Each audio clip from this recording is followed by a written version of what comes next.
Shalom. On today's Zionism, today we're going to talk about the contradiction in Israel's Declaration of Independence. Each spring, Israelis and Zionists celebrate Yom HaAtzmaut, Israel's Independence Day.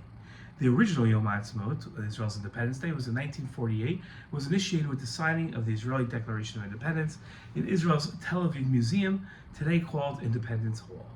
The nature of the new Jewish state was defined by the words of David Ben-Gurion read on that first Independence Day. It is interesting to note that there seems to be an inherent contradiction in Israel's Declaration of Independence. The first section declares the Jewish people's right to the land of Israel. It says as follows: the land of Israel was the birthplace of the Jewish people. Here, their spiritual, religious, and political identity was shaped. Here, they first attained to statehood, created cultural values of national and universal significance. Impelled by this historic and traditional attachment, Jews strove in every successive generation to reestablish themselves in their ancient homeland. Recognition by the United Nations of the right of the Jewish people to establish their state is irrevocable. This right is the natural right of the Jewish people to be masters of their own fate, like all other nations, in their own sovereign state. This first section established the Jewish people's historic right to the land of Israel. This right is inalienable and not dependent on any outside factor.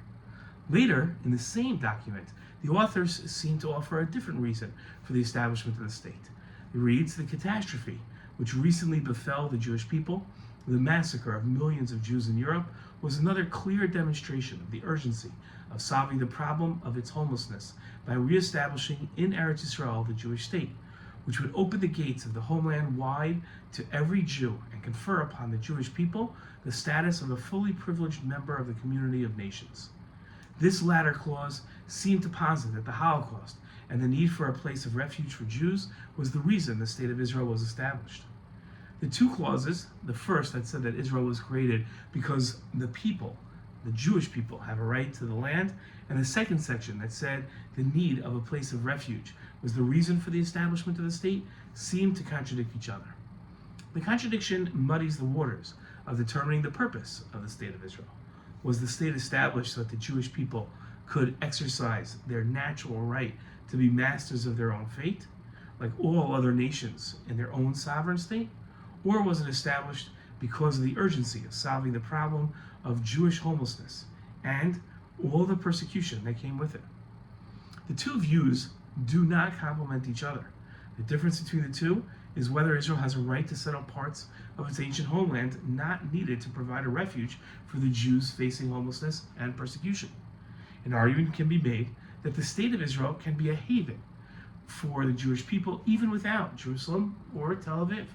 If the purpose of the State of Israel is only to be a safe haven for persecuted Jews, as the second part of the Declaration of Independence suggests, then each piece of the land of Israel is not that significant. The State of Israel wasn't established solely because the Jews needed a safe haven for future persecution. The State of Israel was established because, like any other people, the Jewish people have an eternal right to govern and live in the land of Israel. The homelessness of the Jewish people, persecution of the Holocaust, created the immediate necessity for a Jewish state, but did not create the right for the creation of the state. The State of Israel was created to reestablish the Jewish people's homeland. It was and continues to be their right. The right of the Jewish people to their land doesn't expire. The right to the land doesn't terminate when others claim they replaced the Jewish people.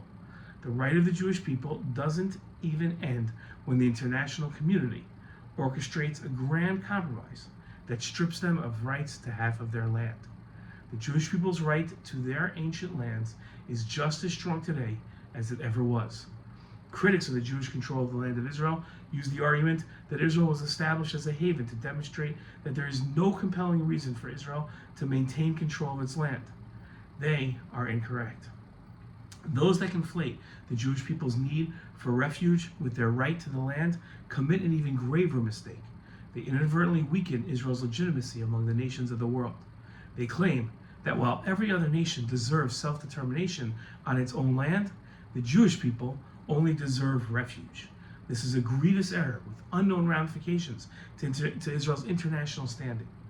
Like any other nation, Israel has a right to all of its land. Shalom.